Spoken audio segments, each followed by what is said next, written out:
We are back, and these are notable NBA centers, their three-point field goal attempts before this season and their attempts during this campaign. Guys, you big men are free to be three. Right? You are free to be. And that's where we're going. We're talking in terms of the growth of three-point shooting among the bigs. And what did we say a couple weeks ago about it? Everybody's doing it. Everybody's doing it. It's been pretty remarkable, Rick, for us to watch the first few weeks of this season, now into December, and to see how many of the guys at the five position are able to step out and comfortably shoot three-point shots, do it at a percentage where you have to start obviously respecting the fact that they can hurt you from out there. Yeah, and I think of the guys on that list. Well, look, they're some of the best players in the game, let alone they're big men, right? But they're shooting top of the key threes, not, shortened corner threes. Some of them are, right? DeMarcus Gasol, I remember he had three-point makes in a game earlier in the season, and we made a big deal about it. It was like, what is this, right? Yeah. But he shot, I think, 73s already this season. And so when you start to think about the amount of threes that are being taken versus, the fact that they're just now big men are now starting to take them, these guys are making them, which makes a difference. And the fact that it wasn't just that we watched the Grizzlies on that particular night where we said, oh, wow, Marc Gasol made some threes today. Yeah. No, watch the next night, and it'll take 4 more, and then the night after that, 3 more. So now it's become really a weapon and a part of what it is that offenses are doing, exploring this skill set with these newfound five men, Vince. They're able to do it. No question about it. And I would say that this three-point line has served as a magnet for everyone in basketball now, whether you're a guard or a big man, because it's drawing you out there to try. Or go to men's league, because it's happening in the men's leagues too. But the fascinating thing about it, Vince, and we'll talk about it, Rick and I, about what this does for your basketball team and the way that your team has to think, because you have the five-man out there, is how much more room it opens up for your guards and the guys who off the ball can either cut without the ball and be quick, or guys with the ball who are able to split pick and rolls or find seams and still be able to score. So I'm going to walk Rick Fox out here and talk to you about what it does for your five men out here setting the pick and roll. So Rick will have the ball out there. I'll grab one. And normally what we're taught is, Rick, you're the five man. You're out at the three-point line. The first thing I'll talk about is transition. The first order of business for any big, Rick, is they're taught, Rick, you know this, Vince, is to run back into the lane, be the anchor on defense, turn around, use your pistols if you like, and find your man and where the ball is, and then come over weak side. Well, now these five men are out there, right? So your back line of defense for a lot of teams now is that if I'm the five man and I'm in transition, now I'm running all the way out here to cover the ball, and what I'm opening up is the lane for guys, cutters, to go ahead and make plays. Second part of this is this.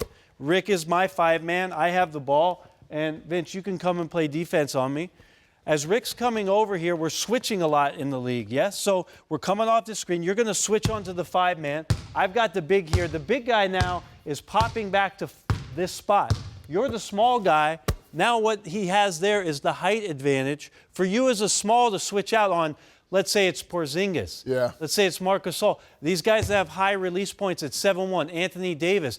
You being there, Vince, you might as well be outside the studio. They don't see you at all. You're not disrupting the shot. And now that opens up another weapon for you to score some points. So there's an advantage for that out there as well. I just wonder, will the bigs ever lose the fiber of who they are? How would that affect them in terms of their overall role in the game itself and what we're trying to do? Well, if they don't know what the old fiber of the five-man was, and the fiber that they have shown you is what they're giving you now, then there's no need to recreate or go back and step back and say, you'll need to do this. We're going to need to develop the post-up option for you. One thing that will never leave is the thought process about what a big man does for you defensively in terms of his rim protection and presence around the rim. And so that is one thing that if you're playing a five-man at the three-point line, it's advantageous to you offensively to pull the five-man away. This idea, if Rick has got the ball on the wing, and Vince, you're over here, you're the 5-man, and you're playing in the traditional post mode, and you're down here as, DeMarcus Cousins for the Kings and doing some work on the block, and all of a sudden now I'm in a great position to catch any sort of dribble penetration as a big, to come over here and contest, block shots, get in the way, and take charges. The center position will always have that responsibility. So the Porzingises, the Karl Anthony Towns, the Joel Embiids, they're going to have to be well-schooled and educated on what it means to play in here, to use this, and to be around the block. But for the most part, offensively, for them to be exploring this three-point line is a gateway to some incredibly creative offenses and ways to take advantage of defenses that the league has not seen before because they're just that good at shooting the three ball. We talk about the natural evolution once again, and these bigs are loving it because all those tall kids that grew up in their backyard staying close to the basket and drop-stepping and shooting with either hand, now they're out shooting long distance. They're trying to get their three-point shot down. Are they not? They are, but expanding? They are doing that, and it's not to say that we're encouraging that, but to see what it is. The one thing that I want to bring up is that the guys that are playing this way, Rick, it's the generation of players that are able to do this. We don't have a lot of guys in that middle road. We don't have those post presence. And it's silly for us to think, Steve Kerr made a great comment, it's silly for us to think that for the league's history that every team has had a dominant post player for all time, and that we've all of a sudden lost that. No, we've had 5 or 6, or if you want to stretch it out, maybe 8 all time in the league where everybody was scared of that big man's presence. We don't have those guys so much anymore. And what it is that we're seeing from the new generation of bigs is opening up some eyes, not only of their opponent, but of their coaches for the possibilities. And you bring up a good point. The coaches. They're still on the sideline. They're still policing all of this. That short list of players that are shooting threes, like I said again, they're some of the best players in the game. They're positionless basketball players. That list isn't, okay, we're going to roll the ball out and every big guy that's over 6'10" can just go out and shoot threes. No, you'll be on the bench if you're not making threes. Sure. And so I think that's the difference in what Brent is talking about. The guys are added value because they can stretch a defense, but they also, when they come on the defensive end, they're probably guarding someone that's not floating out there on the three-point line. And that's the rarity of it. So this player that we're trying to find right now, you mentioned Porzingis. Mm-hmm. It's Porzingis, it's Anthony Davis. Karl Anthony Towns. Towns. Yep. Those guys we're looking for. That's the future. That's the present and the future.